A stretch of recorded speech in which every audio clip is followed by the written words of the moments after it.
Hey guys, thank you for joining us for another Men's Bible Brief. This is Pastor Autry. If you can, join us on Wednesday mornings. The info is on the screen. If not, we got you covered right here on YouTube. Well, let's go ahead and join the brief in progress. God bless you. My name is Rome Madison, and I will be your host today. Thank everybody for jumping on this morning. Our Bible brief lasts about 30 minutes, give or take. Depending on the questions and comments, we're always happy to spend time chopping it up. A few things to go over before we get started. This is a safe environment, which means we don't judge.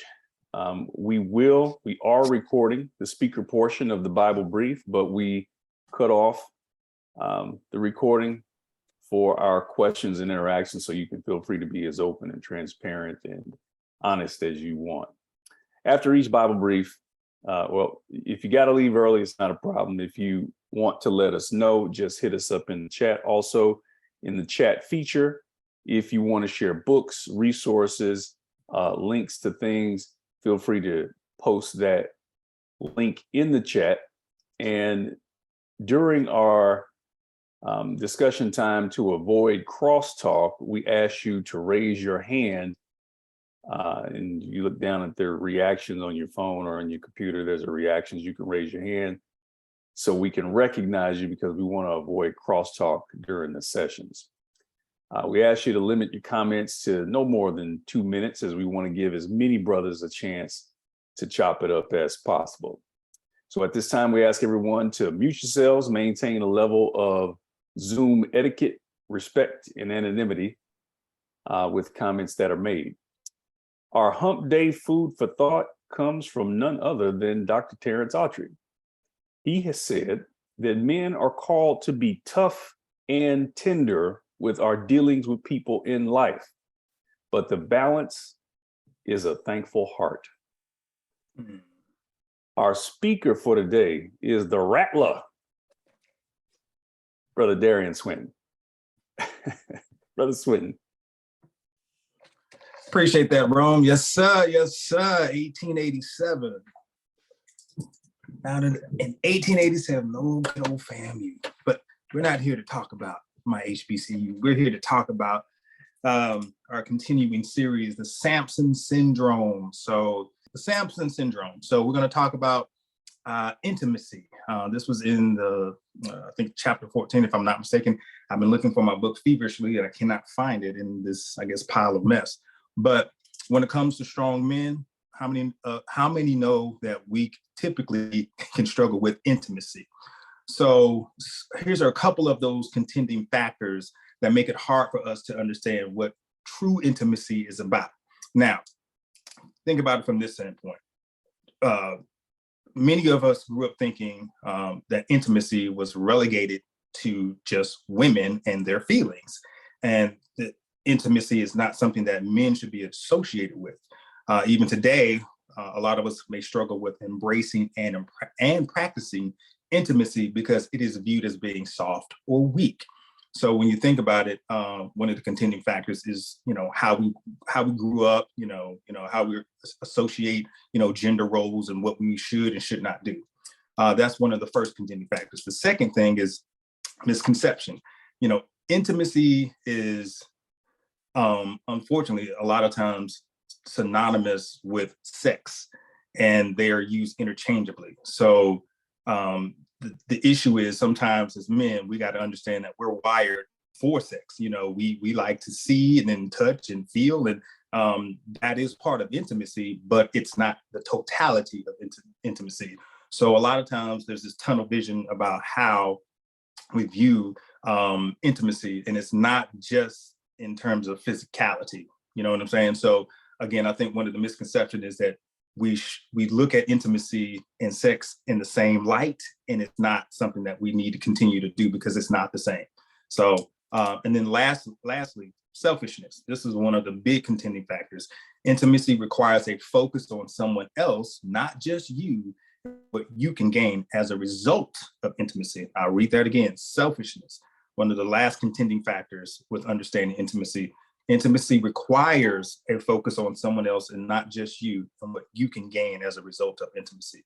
So what is intimacy in a nutshell? So kind of scoured and try to figure out a good definition, and one that I finally came across, I think hits the nail on the head. Intimacy is the feeling of closeness and interconnectedness with another person. Intimacy can exist in all types of relationships, from friendships to family relationships to romantic ones. So when we go back to what I was talking about, the misconceptions of intimacy, again, it's not about the physicality, it's about all of our relationships and how we connect to them. So as I mentioned before earlier, that as men, I don't think we have a problem with struggling with the physical side of being close to someone. So what are some other kinds of intimacy outside of the physical? Well, there is emotional intimacy. Emotional intimacy involves candid, authentic sharing of thoughts and feelings. It involves being able to tell each other your deepest fears, your dreams, your disappointments, and most complicated emotions, as well as feeling seen and understood when you do. Emotional intimacy means both you and your partner feel safe and comfortable with this type of uninhibited expression around each other. This safe space is cultivated by each person refraining from judgment or contempt when the other is sharing. And I would say a lot of times we do that here in this forum, because when you think about what is said in the beginning, this is a safe environment for men to express, to share, but we don't do it in a judging way. And that's good because it's practicing a level of emotional intimacy that we can carry over into our relationships. Again, not just with our spouses or significant others, our family, our friends, coworkers, or whatnot.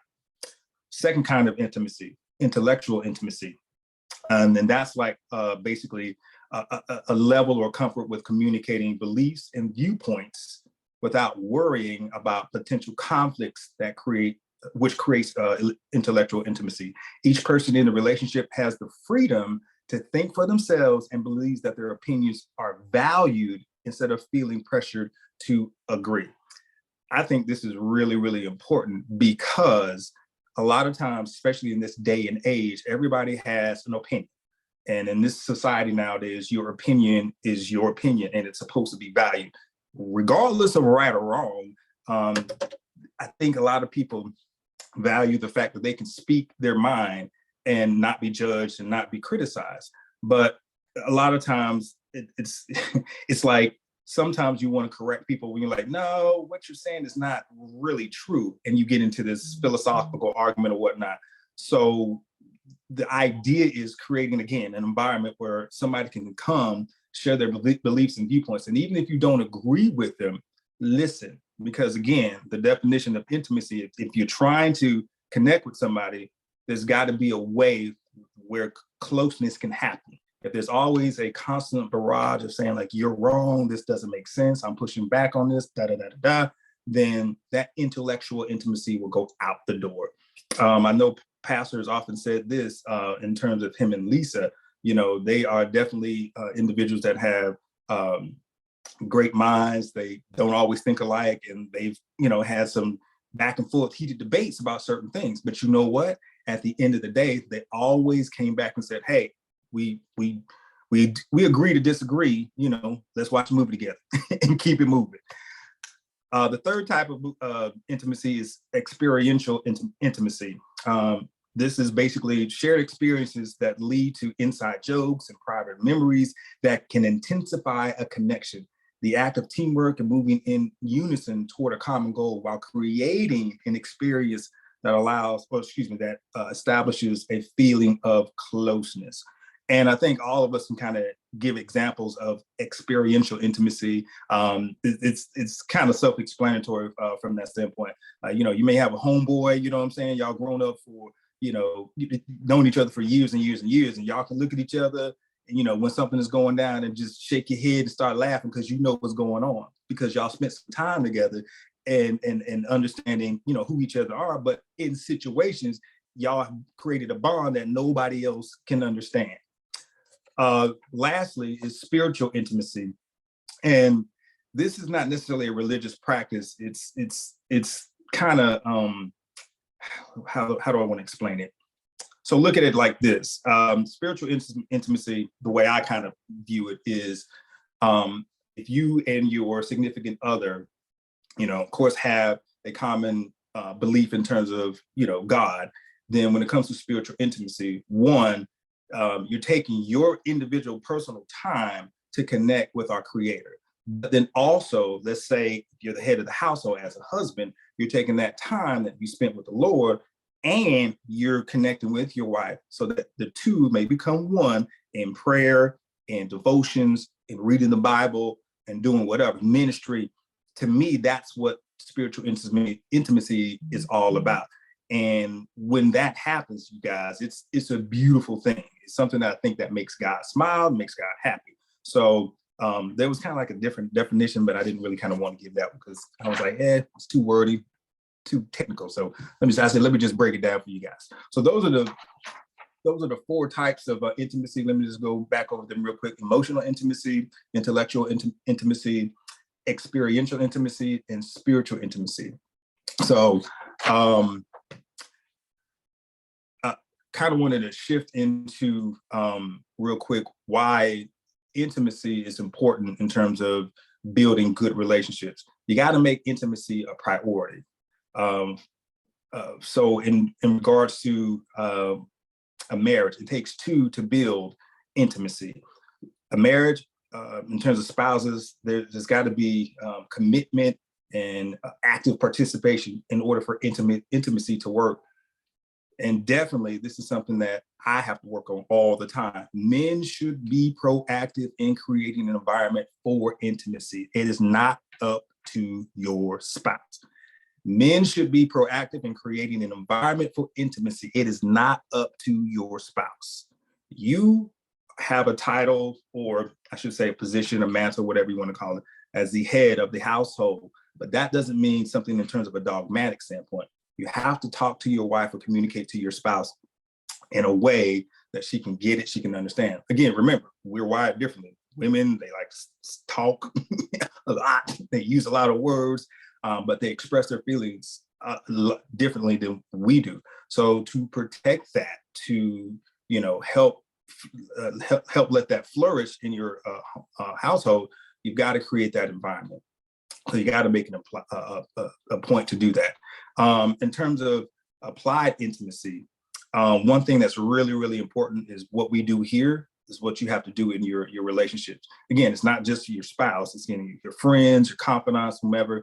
Confidentiality. Protect the dignity and privacy of your relationship. What is said in your circle of confidence needs to stay in your circle of confidence. Once you breach that, then you have now broken the trust of intimacy, and that's going to be problematic. It's not like it can't be repaired, but it's something that, like I said earlier, when it comes to the marriage, you got to keep that thing safe. You got to do the same thing in terms of that interconnectedness and that closeness. So yeah, those are just a couple of things I wanted to share. I got more, but I want us to chop it up because I feel like it's time to kind of stop, shut this down, and get to the questions. So I did come up with a couple of questions real quick.